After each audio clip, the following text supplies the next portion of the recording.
Hello everyone, welcome to Indian travel guide. ఏమంటే Chardham series అంతా చూస్తున్నారు కదండి. దాదాపు భగవంతుడు ఇచ్చిన జ్ఞానం ప్రకారం నేను వెళ్ళి చూసుకొని తెలియకపోతే పక్కన వాళ్ళని కూడా అడిగి ప్రతి విషయాన్ని మీకు చెప్తున్నానండి.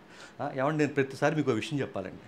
ఏమండి నేను సబ్స్క్రైబ్ చేసుకోండి, లైక్ చేయండి, షేర్ చేయండి అని ఎక్కడైనా చెప్తానండి? ఎక్కడ చెప్పను కదా. ఎప్పుడో ఒకసారి చెప్తా, కనీసం ఈ వీడియో కన్నా చేయండి. ఓకేనా? సో ఈ విషయానికి వద్దామండి. ఈ చార్ధామ్ సిరీస్లో నేను ఏం చేస్తున్నానంటే కేదార్నాథ్లో వస్తండి. ఏమంటే సహజంగా మీరు ట్రావెల్స్లో వెళ్ళారనుకోండి, ట్రావెల్స్ వాళ్ళు ఏం చేస్తారంటే మీకు కేదార్నాథ్లో ఇస్తారు వసతి. అది గుడారాలు లాంటివి ఉంటాయి, అది వేరే విషయం. నేను అక్కడ ఆ సబ్జెక్ట్ చెప్తాను. మనం వెళ్ళినప్పుడు ఏంటంటే సోన్ప్రయాగ్లో దాదాపు 2 days 1.5 day 2 days ఇస్తారండి, ఎందుకంటే ట్రెక్కింగ్ ఇదంతా ఉంది కాబట్టి. అలాంటప్పుడు ఏంటంటే సహజంగా ఏంటంటే పోతే పోయిన అని చెప్పి ఒక రూమ్ తీసుకుంటాం. రూమ్ తీసుకోకపోతే ఇబ్బంది పడతాం.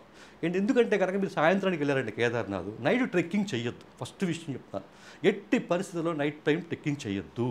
శుభ్రంగా ఎర్లీ మార్నింగ్ బయలుదేరండి, చక్కగా పైకి వెళ్ళండి. వీలుంటే కనుక చక్కగా ఏంటంటే కిందకు వచ్చి చేయండి. లేదు మేము రాత్రి కూడా నిద్ర చేస్తాం అనుకోండి, అక్కడ గుడారాలు ఉంటాయి, నేను ఆ సబ్జెక్ట్ వచ్చినప్పుడు చెప్తానండి. అలాంటప్పుడు మీరు ఏం చేస్తారంటే సోన్ప్రయాగ్లో రూమ్ తీసుకోండి. ఆ గౌరీకుండ దాకా వెళ్తాం కదండి, గౌరీకుండలో తీసుకుంటాం అనుకోండి. గౌరీకుండలో రూమ్లు అసలు బాగుండవు. సరిగ్గా చెప్పాలంటే అలాంటివి మనం ఎక్కడ చూసి కూడా ఉండవు, అంత భయంకరంగా ఉంటాయి.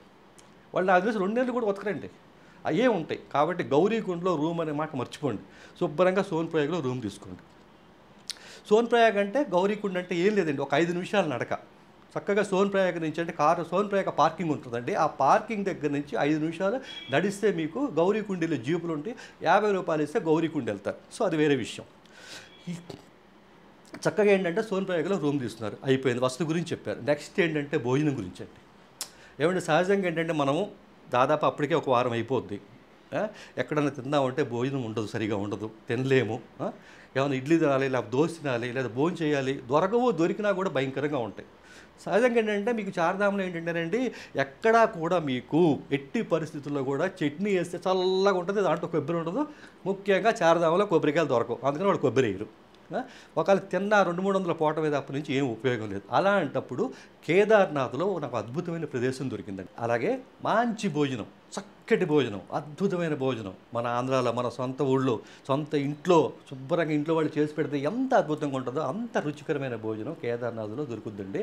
అది చెప్పే ముందు మీకు చిన్న విషయం అండి. సహజంగా ఏంటంటే కేదార్నాథ్ వెళ్తాం, 4 ధాములు వెళ్తాం, చూసేస్తాం, వచ్చేస్తాం. నిజంగా అంటే హిమాలయాల్లో ఎన్ని అద్భుతమైన ప్లేసులు ఉన్నాయో తెలుసా అండి. జస్ట్ 10-12 రోజులు వెళ్ళి చార్ధామ్ చూసి వచ్చి హిమాలయాలు చూసామనుకుంటామండి, కాదండి. అసలు ఈ ప్రపంచం మొత్తంలో కూడా ఎంత అద్భుతమైన ప్రదేశాలు ఉన్నాయో, ఎన్నెన్నో తెలియదండి. ఏమంటే పంచకేదారాలు, పంచబద్రీలు, పంచశిలలు, పంచదారలు, వ్యాలీ ఆఫ్ అసలు ఎన్ని ఉన్నాయో చెప్పండి. ప్రతిదీ మనం చూడాలండి. ప్రపంచం అంతా తిరగక్కర్లేదంటే చార్ధామ్లో, హిమాలయాల్లో, ఉత్తరాఖండ్లో మీరు కనుక మొత్తం చూస్తే కనుక చాలు, ఈ ప్రపంచాన్నే కాదు విశ్వాన్ని కూడా చూసినట్టు ఉంటుంది.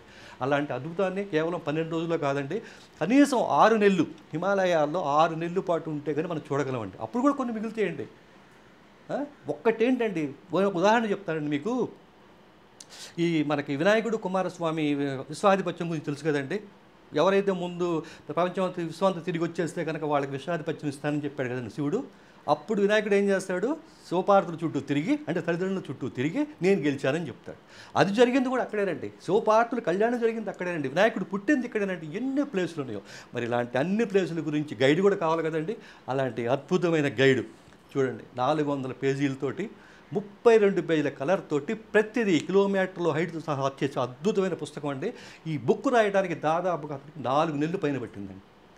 చార్ధామ్ 2-3 సార్లు వెళ్తే కానీ అవ్వలేదండి. ఇంకా చాలా మిగిలిపోయి ఉన్నాయి. అలాంటి వాటి మీద ఒక అద్భుతమైన పుస్తకం అండి. గొల్లపూడి వాళ్ళు రాజమండ్రి వేశారండి. చక్కగా మీరు అద్భుతమైన పుస్తకం ఉంటే, దానికే కాదండి, మీరు చార్ధామ్ వెళ్ళారనుకోండి, చక్కగా ఈ బుక్ తీసుకెళ్ళండి, పక్కన పెట్టుకోండి. అక్కడ హిందీ లేదని చెప్పినా కూడా మీకు అర్థం కాదు అనుకోండి, శుభ్రంగా పేజీ తిప్పారనుకోండి, ఓహో ఈ స్థల మహత్యం ఇదే, ఓ శివపార్వతుల గుడిదే, ఓ పంచకేదారాలు ఇవే. సపోజ్ మీరు సోన్ప్రయాగ్ వెళ్ళారు, సోన్ప్రయాగ్ నుంచి జస్ట్ 1/2 అవర్ కనుక మీరు స్పేర్ చేస్తే, అంటే వెళ్ళడానికి ఒక 1/2 అవర్, రావడానికి ఒక 1/2 అవర్ స్పేర్ చేస్తే శివపార్వతులు వివాహం చేసుకునే ప్రదేశం ఉందండి. ఇట్లా ప్రతి విషయం కూడా మీకు తెలుసుద్ది. ఒక టైం ఉంది మీకు, ఓ పూట టైం ఉంది, చక్కగా మీరు వెళ్ళిపోవచ్చు. వాళ్ళందరికీ కూడా ఈ అద్భుతమైన పుస్తకం మీకు ఉపయోగపడుద్దండి. ఇది రాజమండ్రి గొల్లపూడి వాళ్ళు ప్రచురించారు. మీరు చార్ధామ్ వెళ్ళాలనుకున్నా కానీ ఖచ్చితంగా పెట్టుకోండి, ఒక తెలుగు గైడ్ మీతో పాటు ఉన్నట్టే. ఓకేనండి. సో నెక్స్ట్ కేదార్నాథ్లో అంటే సోన్ప్రయాగ్ దగ్గర వసతికి వెళ్ళిపోదాం. అట్లాగే ఏంటంటే ఇప్పుడు వసతి అయిపోయింది కదండి, నెక్స్ట్ ఫుడ్.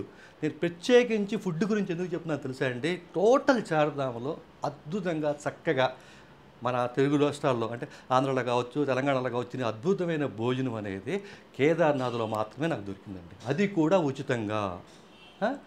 సరే డబ్బుల సంగతి పక్కన పెట్టేయండి. ఉచితమా ఇదని పక్కన పెట్టేయండి. ముందు దొరకడమే అద్భుతం కదా! ఇక మామూలు విషయం కాదుగా. అది ఎక్కడంటే కనుక సోన్ ప్రయాగలోనే కార్ పార్కింగ్ ఉంటుంది. ఈ కార్ పార్కింగ్ అంటే ఎంత ఉంటుంది అనుకున్నారు మీరు? ఒక 5,000 కార్లు పడతాయి. అంత పెద్దదనమాట. దాంట్లో మీకు మన తెలుగు రాష్ట్రాల వాళ్ళు అంటే తెలంగాణ వాళ్ళు దాదాపు మే జూన్లో అద్భుతమైన భోజనం. ఏమంటే మార్నింగ్ ఇడ్లీ, మధ్యాహ్నం భోజనం, దాంట్లో సాంబారు, పప్పు చూస్తున్నారు కదా. ఏంటి శుభ్రంగా నేను అక్కడికి వెళ్ళి ఆహా కేదారేశ్వర అంత ఆనందం ఇచ్చావయ్యా నాకు అనుకున్నా.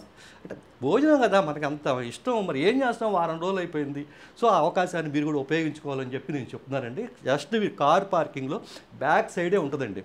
ఇక రొట్లు, ఇక అట్లాగే ఏంటంటే రొట్లు గిట్ల లాంటి వాళ్ళు కూడా చాలామంది వేరే స్టేట్ వాళ్ళు కూడా పెడుతుంటారు.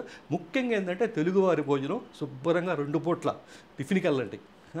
అట్లాగే మీకు హరిద్వార్లో కూడా దొరుకుద్దండి రిటర్న్లో. మీకు చెప్పి ఆ వీడియో కూడా పెట్టి హరిద్వార్లో కూడా చక్కటి భోజనం అద్భుతం. అంటే హరిద్వార్లో భోజనం గురించి కూడా పెట్టాను, మీరు చూడండి వీలుంటే కనుక. ఈ 2 చోట్ల దొరుకుద్దండి. అసలు మామూలుగా ఉంటుంది. ఖచ్చితంగా వెళ్ళండి. పొద్దున పూట ఇడ్లీ వేస్తారు, దోశ వేస్తారు, రాత్రిపూట ఉప్మా చేస్తారు, మంచి చట్నీ వేస్తారు. అద్భుతంగా ఉంటుంది. చూస్తున్నారు కదా, అంత అద్భుతంగా ఉంటుంది. సో ఈ వీడియో అయితే కనుక కేవలం కేదార్నాథ్లో ఎలా వసతి ప్లస్ ఫ్రీ భోజనం గురించి మాత్రమే చెప్పానండి. మళ్ళీ మరో చార్ధామ్ వీడియోతో మీ ముందుకు వస్తానండి.